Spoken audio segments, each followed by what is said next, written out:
नमस्कार, मैं राम दुलार। आप देख रहे हैं आवाज बुलंद। इस समय हमारे साथ में जो व्यक्ति बैठे हैं, ये बिहार प्रदेश के सेक्रेटरी हैं भाकपा माले के। तो आइए इनसे हम जानते हैं कि जो बिहार में एसआईआर लागू था और जो वोट अधिकार यात्रा कांग्रेस की चली है, या कहा जाए कि जो इंडिया गठबंधन की जो यात्रा चली है, इंडिया गठबंधन में आज भाकपा माले भी है। तो इन लोगों ने पार्टी के स्तर पर क्या किया और वहाँ बिहार में क्या हो रहा है, या गठबंधन के स्तर पर क्या हो रहा है, तो सर आप हमारे दर्शकों को बताएं कि वहाँ जो एसआईआर लागू किया जा रहा है उसके पीछे वास्तव में उद्देश्य क्या है। ये आपके माध्यम से हम सबको नमस्कार करते हैं। जी देखिए, जब से भाजपा आई है विभिन्न बहाने से वो जो यहाँ के नागरिकों को जो संवैधानिक अधिकार मिले हुए हैं उस पर किसी न किसी रूप में हमला, किसी न किसी रूप में उसकी कटौती, इसके लिए एक लगातार उनकी कोशिश चल रही है। जिस तरह से पूरा विपक्ष पर हमले हैं, कोई भी जो विरोध है तो उसको ये कहिए कि उसकी आवाज को खत्म करने की कोशिश हो रही है। आरक्षण पर हमले हो रहे हैं। जितने भी संवैधानिक संस्थाएं हैं, तमाम संस्थाओं की अपनी जो स्वायत्तता थी, संवैधानिक उनकी जो एक प्रतिष्ठा थी, सबकी प्रतिष्ठा खत्म की जा रही है। उसी की कड़ी में हम लोगों ने देखा कि जो संविधान यहाँ के मतदाता को जो वोट का राइट देता है, तो ये जो संविधान हम लोगों को वोट का अधिकार देता है, एसआईआर के मामले में भी हम लोगों ने देखा कि ये उनकी जो एक लगातार जो साजिश चल रही है, कोशिश चल रही है लोकतांत्रिक जो जितने भी संवैधानिक अधिकार है उसकी कटौती करने की, हमला करने की, ये उसी का एक जारी रूप था। अच्छा। और इस बार ये हमला किया गया वोट देने का जो अधिकार है। बाबा साहब ने मैंने देश की जनता को स्वतंत्रता, देश जब स्वतंत्र हुआ तो एक बहुत बड़ा अधिकार मिला, जो दुनिया के अन्य देशों में वोट का अधिकार तमाम नागरिकों को मिलने में बहुत समय लगा। बड़े बड़े लोगों को वोट देने का अधिकार था, यानी वहाँ के वंचित लोगों को, महिलाओं को अधिकार नहीं थे, बहुत समय लग गया। लेकिन यहाँ जब आज़ादी मिली तो सबों को, चाहे वो लाखपति हो या खाकपति हो, किसी भी जाति, धर्म, संप्रदाय का, लिंग का व्यक्ति हो, सबको वोट देने का अधिकार मिला। यह एक बराबरी हमारा संविधान देता है। लेकिन एसआईआर के जरिए ये इसी पर एक हमला था। अच्छा। अब जैसे कौन वोटर है या नहीं है, इसके लिए उन्होंने नागरिकता को जोड़ा। ये मैंने पहले आपको नागरिकता साबित करनी होगी और उसके आधार पर तब आपको वोट देने का अधिकार। तो क्या ये चुनाव आयोग को अधिकार है कि लोगों की नागरिकता साबित कर सके और नागरिकता के बारे में कुछ हस्तक्षेप कर सके? नहीं, एकदम ये अधिकार हमारा संविधान देता है चुनाव आयोग को? उनको ये अधिकार नहीं है कि वो किसी की नागरिकता तय करें या उसकी जांच करें। ये यहाँ का जो गृह विभाग है उसका काम है। उनका काम है कि देश में जो भी नागरिक है उनको वोटर, मैंने जो योग्य वोटर हैं उनको आप मतदाता सूची में रखिए। अगर आपको लगता है कि कोई इसमें किसी की नागरिकता पर आपको शक लगता है तो आप होम डिपार्टमेंट को बोलिए, वो अपने जांच करेंगे और इस पर उचित कदम उठाएंगे। लेकिन एक तरह से एनआरसी की ही एक कोशिश थी, डुप्लीकेट कॉपी थी। बिना एनआरसी कहे हुए आप एनआरसी कर रहे थे, क्योंकि आप साबित करने के लिए कह रहे थे कि आप साबित करिए कि आप देश के नागरिक हैं, तभी आपको वोट देने का। छद्मवेश में एनआरसी ही था, एकदम छद्मवेश में एकदम एनआरसी था। तो पहले तो एनआरसी में मुसलमानों को टारगेट किया जाता था। इस बार तो लोगों ने देखा कि मुस्लिम नहीं बल्कि समाज के जो सबसे वंचित लोग हैं, दलित हैं, अति पिछड़ा समुदाय है, महिलाएं हैं, आदिवासी हैं, सबों पर हमले हो रहे हैं। इस वजह से समाज के व्यापक हिस्से में काफी गुस्सा दिखा और इसके खिलाफ जब हम लोगों ने वोट चोरी का, बल्कि चुनाव चोरी का मैंने मुद्दा उठाया और जैसे नोटबंदी हुई थी उसी तरह से हमने कहा कि वोटबंदी है, तो इसका व्यापक समाज में एक बड़ा समर्थन मिला। और जो हम लोगों ने जिस समय ऑल इंडिया स्ट्राइक हुआ था उस समय हम लोगों ने जो मार्च निकाला उस समय भी व्यापक जनता की भागीदारी थी। और अभी जो एक वोट अधिकार यात्रा निकली थी जिसमें मैंने राहुल गांधी, तेजस्वी यादव, हमारी पार्टी के महासचिव पंकज भट्टाचार्य सहित तमाम जो इंडिया गठबंधन के दल हैं, सब लोग इसमें भाग लिए और व्यापक जनता का समर्थन मिला। ये बताता है जनसैलाब कहा जाए, जनसैलाब जनता न कहकर जनसैलाब का समर्थन यात्रा के दौरान भी मिला। और जब इसका समापन जो हुआ मार्च वाला, पटना में जो मार्च किया गया 1 सितंबर को, वह भी उसी मैंने मूड को, उसी चीज को प्रदर्शित करता है। जबकि एक रूमर भी फैलाया गया था कि वो जो आपका प्रोग्राम था उसके 3-4 दिन पहले कथित तौर पर, कोई आधिकारिक पुष्टि तो अभी तक फिलहाल नहीं आई है, लेकिन एक रूमर फैलाया गया था कि पाकिस्तान से 3 आतंकवादी जो है बिहार में घुसे हैं और इस मामले को मैंने आधिकारिक तो कुछ नहीं था, लेकिन फिर भी ये एक र्यूमर था, उसके बावजूद भी उतनी भीड़ उमड़ी। इनकी कोशिश तो थी, असल में भाजपा के पास में कुछ कहने के लिए था नहीं। भाजपा के पास, उनके पास में कोई जवाब नहीं था कि क्यों आप 65 लाख लोगों का नाम काट रहे हैं, क्यों आप ये कर क्यों रहे हैं। सवाल है कि मैंने इलेक्शन कमीशन एक पारदर्शी और नागरिकों के प्रति एक जिम्मेवार संगठन है। अगर आप SIR आपको जरूरी लग रहा है तो आपने किसी राजनीतिक दल से कोई राय नहीं किया और आप 1 महीने में इसको समेटना चाह रहे हैं। आप जो है 8 करोड़ मतदाता को कैसे 1 महीना में आप कर लेंगे। जितने तरह के दस्तावेज मांग रहे हैं वो दस्तावेज उनके पास है नहीं। जो दस्तावेज गरीबों के पास में है उसको आप मान्यता नहीं दे रहे हैं, और जो दस्तावेज नहीं वो आप मांग रहे हैं। तो कई कारणों से, चाहे फैसला लेने का तरीका हो, इसको लागू करने का तरीका हो, ये समय का मामला हो, इस सब मामले को लेकर के ये बड़ा विवाद का विषय बन गया। हम लोगों को यही लगा कि महाराष्ट्र में इन्होंने वोट मैंने फर्जी मतदाताओं की संख्या बढ़ा करके वहाँ जो है चुनाव पर कब्जा कर लिया। यहाँ इनकी कोशिश है कि जो गरीब गुरुओं का जो वोट है ऐसा तरह का शर्त लगाया जाए कि जिसमें कि बड़ी संख्या में उनका नाम हम काट दें, वोट घटा करके कुर्सी हथियाने की एक भाजपाई साजिश का ये हिस्सा था। तो वहां पर तो कही कि महाराष्ट्र में जो कुछ हुआ तो वो शुरू में पता नहीं चला, लेकिन यहाँ जो है सेंध पर ही चोर पकड़ लिया, मौके पे, ऐन मौके पर ही पकड़ा गए। तो इस वजह से वो जितना करना चाहते थे वो नहीं कर पाए, है ना। अंततः उनको जो मतदाता, मिनिमम बात है कि भाई किसी का नाम आप काट रहे हैं तो आपको बताना चाहिए ना कि क्यों काट रहे हैं। आप वो भी नहीं बता रहे थे। आधार कार्ड जिसके आधार पर आवास प्रमाण पत्र बन रहा है, जिसके आधार पर फॉर्म 6 जो है जिसमें नाम जुड़ता है उसमें भी अब वैलिड दस्तावेज है, लेकिन उसको अब दस्तावेज नहीं मान रहे हैं। तो एक तरह से ये कहा जाए कि चुनाव आयोग तो सरकार को भी चैलेंज कर दिया। अगर सरकार ने आधार लाया और आधार को नहीं मान रहा है तो सरकार के निर्णय को भी तो चैलेंज कर दिया। एक तरह से मामला है कि सरकार का, माने जो भाजपा सरकार जो चल रही है, डबल इंजन की सरकार, ये डबल तबाही की सरकार के रूप में सामने आई है ना। सरकार को जो इसमें पक्ष लेना चाहिए था जनता का, गरीबों का वोट तो आप लेते हैं, वोट तो आप उनका चाहिए, लेकिन उनके मताधिकार पर जब खतरा पैदा हो गया तो आप चुप क्यों हैं? भाजपाई लोग पूरी तरह से चुप रहे, कुछ भी मतदाता के पक्ष में उन्होंने नहीं किया। बल्कि इलेक्शन का ये सुप्रीम कोर्ट ने पूछा, भाई अब सबसे ज्यादा आपने BLA बनाया है, आपको एक भी दावा आपत्ति करने के लिए नहीं मिला, आपको नहीं लगा कि कोई एक भी कोई गड़बड़ी हुई है? तो असल में इन्हीं की प्लानिंग के तहत सब इलेक्शन कमीशन कर रहा था, तो इसीलिए चुप थे, इसलिए चुप थे। इन्हीं का बोझा वो ढो रहा था, बस इन्हीं का बोझा जो है इलेक्शन जगह तक पहुंचाने का प्रयास कर रहा था। तो ये फिर क्यों बोले, आपके कहने का हिसाब ये है। जी। तो इस तरह से एक बड़ी साजिश का पर्दाफाश हुआ और इस मामले में समझिए कि इंडिया गठबंधन व्यापक जनता को सतर्क सचेत करने में सफल मैंने इंडिया गठबंधन हुआ है। और आगे आने वाला जो चुनाव है उस चुनाव में न सिर्फ जो जीवन से जुड़े हुए अन्य विषय हैं, जैसे रोजगार का सवाल है, खेती का सवाल है, गरीबी का सवाल है, सिंचाई का सवाल है, शिक्षा का सवाल, स्वास्थ्य, तमाम सवाल तो ऑलरेडी हैं, तो तमाम मुद्दे रहेंगे। उन मुद्दों के साथ भाजपा के खिलाफ ये जो वोट के अधिकार पर जो हमला है, एक नया, एक बड़ा इशू भी इसमें जुड़ गया है।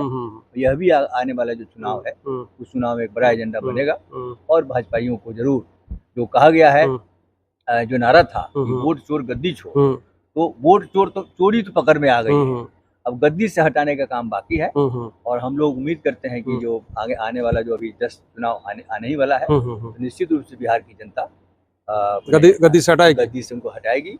और उन्होंने जो लोगों के साथ धोखा किया है उनके अधिकारों के साथ, इसकी सजा उनको। तो एक बात और बनती है कि जैसे SIR की जो बात चल रही है, तो वो ये कहा जा रहा था कि बिहार के अलावा पूरे देश में भी ये लागू होगा। तो क्या आप लोगों ने जागरूकता वहाँ फैलाया है बिहार में, जो तमाम लोगों को किया है, तो क्या आप लोगों को लगता है कि पूरे देश में, अन्य प्रदेशों में भी इसको करने की जरूरत होगी भविष्य में? जी, एकदम जरूरत होगी। इसीलिए हम लोगों ने जब बिहार में इसको जब आंदोलन शुरू किया तो पूरे देश के विपक्ष का समर्थन मिला। अच्छा, है ना। जो देश के, चाहे वो विभिन्न राज्यों से जो मुख्यमंत्री हैं, पूर्व मुख्यमंत्री हैं, अखिलेश यादव हैं, या आप कहिए कि बंगाल से, झारखंड से लोग आए, यहाँ से लोग आए, बंगाल से लोग आए, माने पूरे देश के जो भी विपक्षी दल हैं सबका समर्थन मिला। और ये मामला सिर्फ एक बिहार का मामला नहीं रहता, एक नेशनल इशू बन गया, राष्ट्रीय विषय बन गया। और इलेक्शन कमीशन ने कहा भी कि भाई हम इसको पूरे देश में लागू करेंगे। इस वजह से समूचे देश के लोगों के कान खड़े हो गए, समय रहते जो है सब लोग जागरूक हो गए, आज नहीं तो कल हमारी बारी आ सकती है। जी। तो इस वजह से ये एक बड़ी साजिश भाजपा के जरिए चल रही है जी। जब मतलब कि समझिए कि एक वोट, पहले यही लोग हैं जो बूथ कब्जा करते थे, अब पूरा चुनाव ही कब्जा करने की इनकी कोशिश चल रही है। तो एक हम समझते हैं कि मैंने ज्यों-ज्यों इनका पर्दाफाश होता चल जा रहा है, हम्म, इनका समर्थन आधार घट रहा है, हम्म, क्यों तो विभिन्न किस्म के तिकड़म के जरिए, है ना, ये चुनाव पर कब्जा करना और अपनी गद्दी बचाए रखना और कब्जा किए रखना जी। देश की सत्ता पर, इसकी जी। कोशिश इनकी चल रही है। चल रही है। लेकिन देश की जो जनता है, ये लोकतंत्र की रक्षा में बहुत ही मेहनत से, हम्म, बहुत कुर्बानी के देने के बाद में देश में लोकतंत्र आया है। जब देश लड़ रहा था, उस समय भाजपा के जो पुरखे थे, वो तो अंग्रेज की दलाली में ही लगे हुए थे। उनका तो कोई रोल नहीं है देश को बनाने में, आजाद करने में।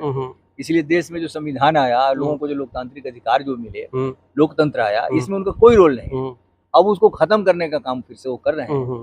तो इसकी मंशा, इनकी जो कोशिश है, इसको देश की जनता एकदम सफल नहीं होने देगी। तो एक बात और है कि जैसे आप पार्टी में वरिष्ठ जगह पे हैं और उसके साथ साथ आप देश के नागरिक हैं और कहीं न कहीं के रहने वाले हैं। तो क्या जो गांव स्तर पर देखा जाए या चाहे जहां भी आप रह रहे हों, तो वहां जैसे कुछ बात बिहार से ये उठ के आई थी कि बहुत सारे ऐसे लोग हैं जो जीवित ही नहीं है और उनका फॉर्म फिलअप हो गया है। बहुत लोग ऐसे हैं कि जो जीवित हैं उनको मृत घोषित कर दिया गया है और एक-एक मकानों में, एक-एक रूमों में अप्रत्याशित लोगों का जो है रहना जो है ठहराया गया है। तो ज़मीनी स्तर की बात हम कर रहे हैं, पार्टी स्तर पर तो अभी जो था, लेकिन ज़मीनी स्तर का क्या आपके अगल-बगल के गाँव में, चाहे अगल-बगल में कुछ इस तरह की एक्टिविटी क्या आपको देखने को मिली? एकदम, जैसे हम लोगों ने खुद ही, मैंने इलेक्शन कमीशन को में से हम लोगों ने पूछा, कारण तो पहले बता नहीं रहे हैं, लेकिन उनकी जो डिलीटेड वाली सूची जब हम लोगों ने जांचनी शुरू की, तो बहुत सारे ऐसे लोग हैं जो कि जिंदा हैं, है ना, उनकी उम्र भी ज्यादा नहीं है, 50 साल के। ये जमीनी हकीकत की बात आप कर रहे हैं, जो आप लोगों जमीनी स्तर पर देखा, महसूस किया। बड़ी संख्या में ऐसे लोग थे जो जिंदा हैं, उनको मृत घोषित किया। अच्छा। या फिर हम लोगों ने देखा कि बहुत सारे लोग जो है रोजी रोटी कमाने के लिए अपने बाहर गए हैं। गरीब गुरबा बाहर जाता है, महीना 2 महीने में तो बहुत कोई पूंजी जमा कर नहीं पाएगा। कुछ साल 2 साल जब रहेगा, काम करेगा, तब कुछ पैसे वो जमा कर पाएगा कि हम बेटी की शादी करेंगे, घर बनाएंगे, रोजगार करेंगे। उनके लिए साल 2 साल 4 साल उनको रहना पड़ता है। तो अब इसको कह रहे हैं कि पलायन कर गए, उन्होंने ताला देख लिया और उसके बाद में उनका नाम काट दिया कि ये जो है यहाँ नहीं रहते हैं। इस किस्म की भारी विसंगति हम लोगों ने देखी। इसलिए जो 65 लाख जो नाम कटे, उसमें 22 लाख को तो मृत घोषित किए हुए हैं, जिसमें बड़ी संख्या में लोग आए। हम लोगों ने सुप्रीम कोर्ट भी हम लोग ले गए, मुर्दा को हम लोग वहाँ ले गए और सुप्रीम कोर्ट के सामने हमने मिंटू पासवान को खड़ा किया। मुर्दा खड़ा हुआ कि मैं हूँ, मैं जिंदा हूँ, हमको इलेक्शन कमीशन ने मार दिया है।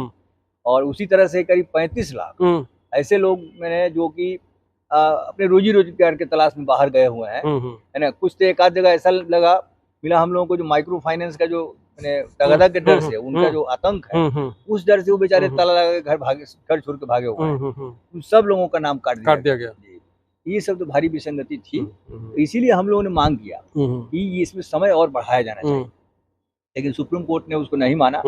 और सुप्रीम कोर्ट ने लेकिन जरूर पूछा कि अब क्या आप करेंगे, ऐसे लोग जो है कम समय आपने दिया, आपने विगत 20 तारीख को आपने बताया कि किस वजह से किसका नाम हमने काटा है, तो तब तक तो 2/3 समय खत्म हो गया था, तो आपको ये समय देना चाहिए। तो इलेक्शन कमीशन ने ये जरूर कहा है कि जो भी होगा इसमें दावा आपत्ति वो जारी रहेगा और जो नॉमिनेशन का जो लास्ट डेट है उस समय तक ही चलता रहेगा, लेकिन अब इसकी रिपोर्ट नहीं करेंगे। ये मामला अब अंधेरे में अभी अंधेरे में रख दिया। हम लोगों की मांग थी जो भी आप जो है नाम अपने काटा, क्यों काटा ये भी बताइए, और नाम जब जुड़ रहा है तो किस आधार पर जुड़ रहा है, इसका भी कोई अपडेट करते चलिए, जिससे लोगों को पता चले कि हो क्या रहा। लेकिन उन्होंने इसकी कोई सूची नहीं दी। मैंने एक संवैधानिक राइट है कि आपको दावा आपत्ति कितने प्राप्त हुए और किन किन कारणों से आप कैसे दावा आपत्ति हुई, इसकी सूची, इसकी जानकारी आपको राजनीतिक दलों को देना है। लेकिन जो इलेक्टोरल रजिस्ट्रेशन ऑफिसर, जिसको हम SDO भी मानते, SDM मानते हैं, उन लोगों ने ऐसा कुछ नहीं दिया। अब फिर अभी भी अंधेरे में चीजें हैं, इसलिए अभी सुप्रीम कोर्ट में अभी भी सुनवाई होनी है और हम लोग इसके लिए लड़ रहे हैं कि अब SIR का तो आज 1 तारीख तक समय आपने खत्म कर दिया, लेकिन आपका कहना है कि आगे भी दावा आपत्ति हम जारी रखेंगे।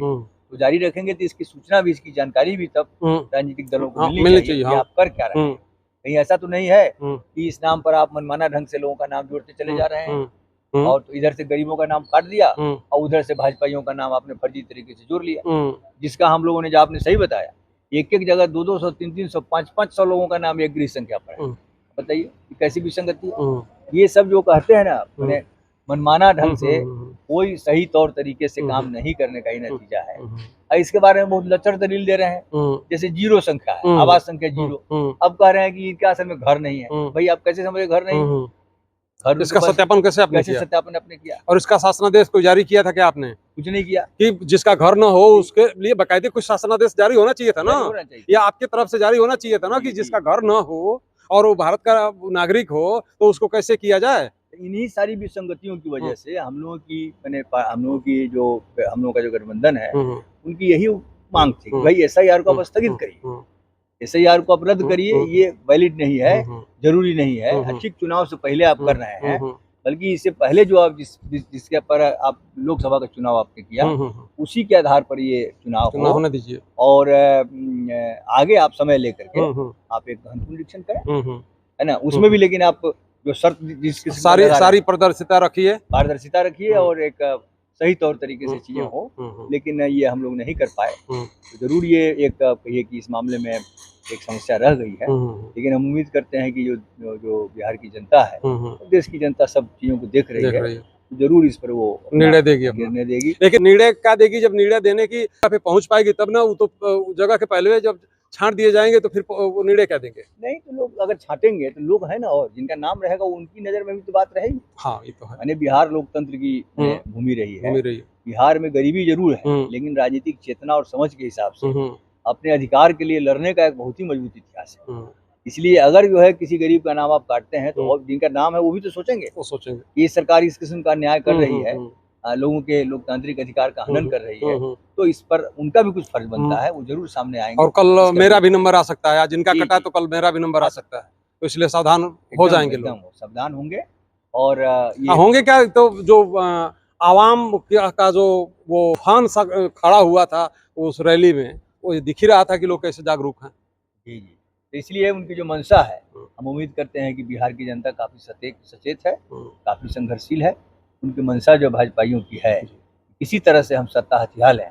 दरअसल 20 वर्षों से सरकार वहाँ चल रही है, तो इतने दिनों में उन्होंने जो भी वादे किए थे वो सब वादे फेल हो गए। कुछ वादे पर तुले नहीं है, विकास के नाम पर ही सरकार आई थी, न्याय के साथ विकास नारा देकर के आई थी, लेकिन विकास का क्या जो है रिजल्ट आया? रिजल्ट यही है कि अभी जो जातीय सामाजिक गणना हुई तो उसमें पाया गया कि करीब 1/3 जो परिवार है वो मासिक उनकी पारिवारिक आमदनी 6,000 रुपया है, और 10,000 रुपए तक की आमदनी को अगर जोड़ लिया जाए तो 64% परिवार की आमदनी 10,000 से नीचे है। ये बताता है कितनी भयानक गरीबी है, इसी वजह से इतना पलायन है। विकास का मॉडल तो आपको यही है, दिख गया। सुशासन का देख लीजिए कि हर रोज हत्या, हर रोज डकैती, महिलाओं के साथ, छोटी बच्चियों के साथ उन पर हिंसा बलात्कार की घटना, कब कौन मारा जाएगा कहाँ ठिकाना नहीं है। एक बड़े व्यवसायी को उनके अपने जो है अपार्टमेंट के गेट पर मार दिया गया। इतना बड़ा वहाँ एक अस्पताल है, पारस अस्पताल, वहाँ घुस करके हत्या करके आराम से लोग निकल गए।